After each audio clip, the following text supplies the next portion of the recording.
السلام خوتي خواتاتي، نتمنى كلكم تكونوا على خير وبخير. اليوم ان شاء الله حلقه جديده، رياكشن جديده، وهذه الحلقه ان شاء الله غتكون على الدخول المدرسي. انطر.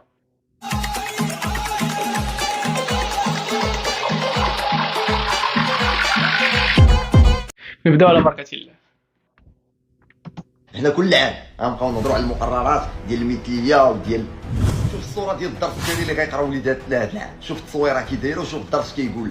اسمع المقرر اللي غيقراو ولادك في الرباط والدار البيضاء والبسكوره وغيرهم من المناطق. اسمع، الصلاه اخيب حاجه تقدر دير في حياتك هي تمشي تصلي لربك. ممنوع الصلاه غتصلي الا بغيتي تهدد شي واحد بالقتل ولا تقول ليه شوف يا تهدى يمشي نصلي.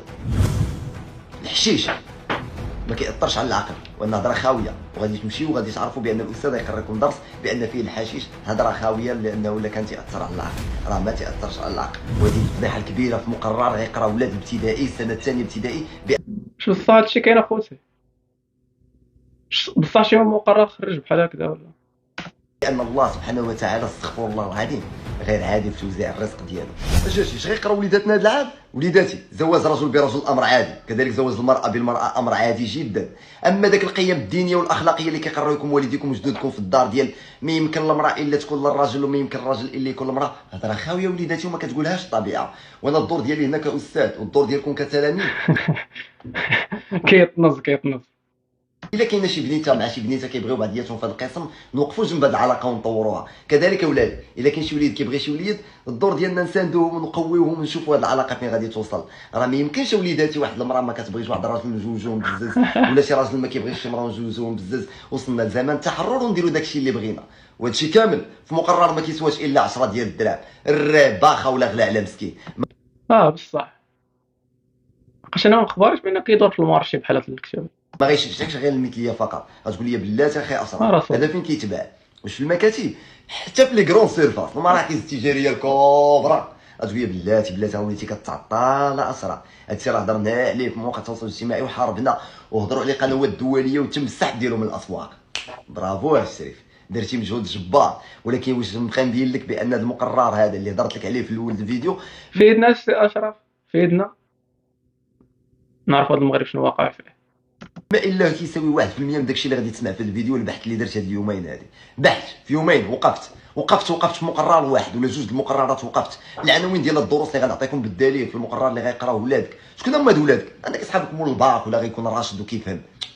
بالثاني السنه الثانيه ابتدائي، صفحه بيضاء ما عارف ما يدير، غيجي عندك وداخل الدار هو كامل مكبول، عارف التحرر وعارف شنو كاين. انا نعطيك هي العناوين، انا نعطيك الدليل بالصور قبل ما تشوف واحد الفيديو اللي هضرت عليه قناه عالميه على هذا الموضوع اللي فيه دخول المدرسي. حنا كل عام غنبقاو نهضروا على المقررات ديال المثليه وديال العناوين ديال الدروس اللي يقراو ولادك هذا العام. اما ان شاء الله كلمه كاذبه، واي واحد تيطلق بكلمه ان شاء الله ما تيقش فيه. الصلاه والله هادشي اخيب حاجه تقدر دير في حياتك هي تمشي تصلي لربك.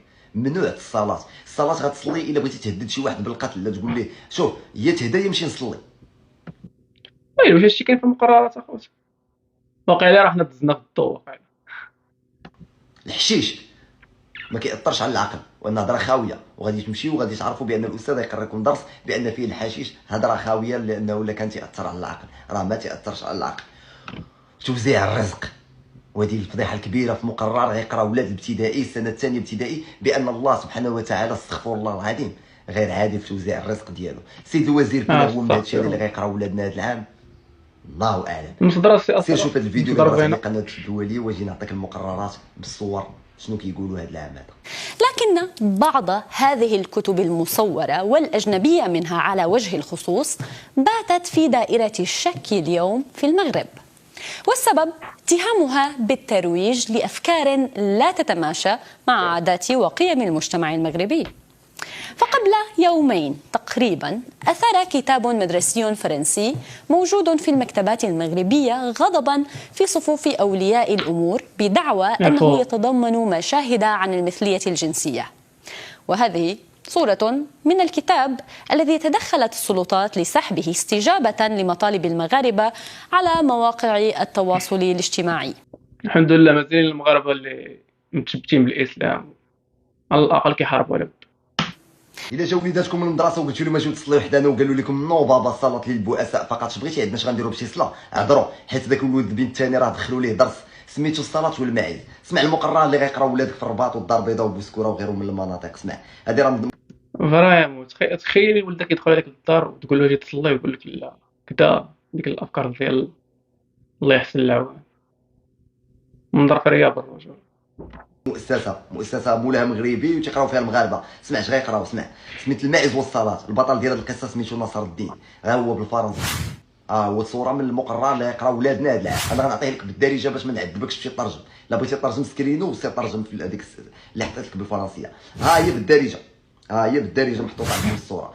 هاد ناصر الدين شرا 7 ديال المعزات، كل معزه بثمن مزيان. مشى يصلي، خرج لقى واحد المعزه ماتت. النهار الثاني لقى المعزه الثانيه ماتت، النهار الثالث كذلك، النهار الرابع، النهار الخامس، النهار السادس ماتوا ليه 6. قرر ما يبقاش يدخل يصلي.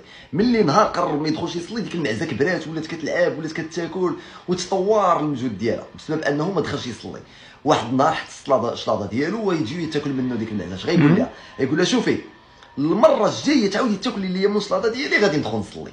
شي كيفاش ربطوا لهم الصلاه مع ها هو ضرب.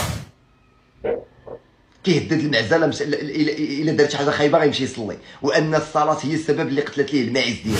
الرجل شوف الصوره ديال شوف كيفاش كيدوزوا الفكره للدري صغير صافي. الدرس الثاني اللي غيقراو وليدات لهاد العام. شوف التصويره كي دايره وشوف الدرس كيقول لك ان الحشيش ما كيأثرش على العقل. هذا السيد هذا ملي كان ناصر الدين هذاك اللي هضرنا عليه في الاول كان باقي صغير، الاستاذ ديالو قال لي شوف الحشيش راه التاثير ديالو بحال الكحول، يعني ما بقاش تستهلكوا الحشيش. ملي كبر استهلكوا ناصر الدين، ما سمع الصوت هضره الاستاذ ويدخل الدوش كما الحشيش ودخل الدوش. هو يخرج هكذاك عاري مشى عند الاستاذ ديالو باش يقول ليه انت راه غلطه استاذ، انا راه كميت الحشيش وما طرا ليا والو. غيقول ليه الاستاذ لا مالك جاي عندي بعدا بحال هكا بداك لباس ادم. لباس ادم يعني لابس عريان جاي عندي. قال لي جيت نقول لك بانك انت خاطئ وانك خطأتي وقلتي لنا ان لك من الحشيش غيأثر فينا. انا هو جيت عندك من الحمام ما اثر فيا والو. الحشيش ليس له اي تاثير على الاطلاق نقطه. يعني ما غنزيد الاستاذ يوضح لي اكثر سالات هنا. يعني الحشيش ما عندوش شي تاثير اخر.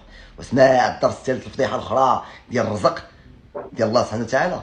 عبثا ان ربي غير استغفر الله العظيم، ربي ماشي عادل بتوزيع الرزق ديالو. زيدنا شاف هو درس اخر في المقرر غيقراه ولادك بان ربي غير عادل في توزيع الرزق ديالو. انا غنترجمو لك بالدارجه، بغيتي ترجمو بالفرنسيه انت كذلك ترجمو. هذا الدرس هذا سميتو المشاركه حسب القانون الالهي. كيقول لك بان واحد 13 الراجل كانوا خدامين في واحد الحقل، هما يلقاو واحد وعاء عامر بالفلوس النقديه الذهبيه، هما يبداو يتدابزوا شكون غياخذ قشر شكون غياخذ شويه شكون هما يتلاقاو مع هذا نصر الدين نيت. قالوا لي شوف بغيناك تفصل بيناتنا، راه لقينا هذا الوعاء هذا. ويجاوبهم بكل صوره ولكن بشرط واش تبغي نقسم لكم بالقانون البشري ولا بالقانون الالهي بالقدره الالهيه. قالوا لي بيان سور طبعا غتقسم لنا شواش غيوصلوا للطفل ديالك. قالوا لي طبعا غادي تقسم لنا بالقانون الالهي، يعني الله سبحانه وتعالى راه ما غيضيعناش. ويقول ليه وياخذ نصر الدين واحد 75 قطعه ديالو بوحدو وبدا كيفرق عليهم عشوائيا هما كل واحد يعطيه 15 15 15. واحد خينا ويقول لي اش تشريف ماشي واش صافي سالات المشاركه راه ماشي هكذا قلنا. ويقول ليه دور نصر الدين قال لي دور حولك غادي تعرف بانه اسمع نقولها لك وسترى ان الله يشترك بنفس الطريقه. يعني الله توزع الرزق ديالو بهذه الطريقه هذه، يعني انا كيسرق يعطي لهذا وياخذ لهذا ويعطي لهذا. يعني ربي راه ماشي عادل في توزيع الرزق ديالو. هذا درس كذلك غيقراه ولادك وليداتك. واسمع عاوتاني الدرس الثالث اللي غيقراه وليداتك العام هذا. الدرس الاخير اللي غنختم به اللي غيقراه وليداتنا هذا العام هذا وغيعرفوا بان ان شاء الله وباذن الله ما عندهاش ارتباط بالمصداقيه، وان كلمه كاع الناس اللي كيقولوا ان شاء الله ولا باذن الله ما تثقش فيهم. شوف الدرس اللي غيقريوه ها هو بالفرنسيه السكرين ديالو. انا غنشرحه لك عاوتاني بالعربيه باش ما نعذبكش. هذا نصر الدين هذا شرا واحد الثوب من السوق ومشى عند خياط باش يخيطوا ليه. قال لي شوف وقتاش نلقى واجد هذا القميص هذا يكون واجد ليا. ايوا ديك الناس اللي كيدخلوا اللي كيهربوا من برا زعما لا بديت تلميت ليا وداك الشيء ويدخلوا للمغرب ويلقاو نفس البلان. قال لي الخياط ما هي ملونه الشيء راه ماشي بالخسران اخوتي ماشي بالخسران. وكي دارت الطباع في المغرب بعدا كي دارت فاليدا كي دار بزاف د الحوايج. الاسبوع القادم باذن الله غتلقاه واجد. ويقول لي ان شاء الله مشى عاوتاني نصر الدين رجع عنده الاسبوع اللي من موراه اللي وعدوا به اللي قال لي باذن الله غيكون واجد. لقاه باقي ما قاسوش اصلا. قال لي كان عندي بزاف ما يتقدى وما قدرتش نقيسو ولكن باذن الله الاسبوع الجاي ان شاء الله تلقاه واجد. الاسبوع اللي من موراه عاوتاني جا عنده لقى عاوتاني باقي بحال ما قاسوش ومشات هكذاك وعرفوا ان التلاميذ كاع الناس اللي كيقولوا ان شاء الله وباذن الله ما تيقوش فيهم. وسيد الوزير ما عرفتش شو سميت وزير التعليم الحالي والله ما عرفنا اخي اشرف سي شكيب بن موسى الميثاق ديال الاخلاقيات ديال اللي عندك راه باين، ها هو راه واضح في الصوره، راه بمثابه وثيقه دستوريه. راه هاد المؤسسات هادو اللي هما بالضاربين، ما عندي الناس الخافه اللي كيعتبروا راسهم ميسيون وكيعتبروا راسهم، راه ما شنو، راه ماشي فرنسيين هادو ديال البعثه. هذا المدرسه بعدا اللي كتقرا هادشي راه ماشي المدرسه ديال الفرنسيه، راه واخد واحد اللي طيقال باش يعطي ديك الدبلوم ديال البكالوريا بمثابه مثلا المعادله ديال الدبلوم ديال البكالوريا فرنسيه. يعني راه عندكم القدره ديال انكم توقفوا ضد هذا الشيء هذا. راه في الاهداف الاولى من الميثاق ديال التعليم راه هو الحفاظ على الخوت باش كيعجبني هاد السيد انايا ما كيهضرش من الفراغ، ديما كيجيب لك البروف وكيقصد اصحاب المصالح. الموروث الديني والثقافي ديالنا في الشريف. وشوفوا الاطفال ديالكم كي غيكبروا، شوفوا واش غيخرج منهم، وبلا تا بوفريه. شكرا سي اشرف على هاد لي زانفورماسيون اللي بارطاجيتي معنا. وراه الا فريمون هاد الكتاب تطبع وتقرا والناس ميكو عليه، راه ما تلوموش ولادكم شي نهار الا جاو قالوا لكم راجل بغى يتزوج براجل، مرا مع مرا. بقيت راه الحياة راه هاد الافكار الحامضة كتبدا من الصغر، كي غيديروا يزرعوها فيهم، فهمتي. دابا انا الصراحة ما فهمتش كي دارت تدخل المغرب، كي دارت تفاليدا، كيفاش تطبع، كيفاش تنشر. I don't know but نتمنى زعما ما ما ينتشرش، فهمتي. بقاش ديجا حنا المغرب ديالنا راه ماشي هو هذاك من ناحية ديال ستيل دو في ديال الأسر المغربية. عاد نزيدو على هادشي. المهم نتمنى يكون عجبكم الفيديو والسي أشرف فاتكم كما فادني حتى أنا، ونتلاقاو إن شاء الله في الفيديو الجاي. نهاركم مبروك. شراوت.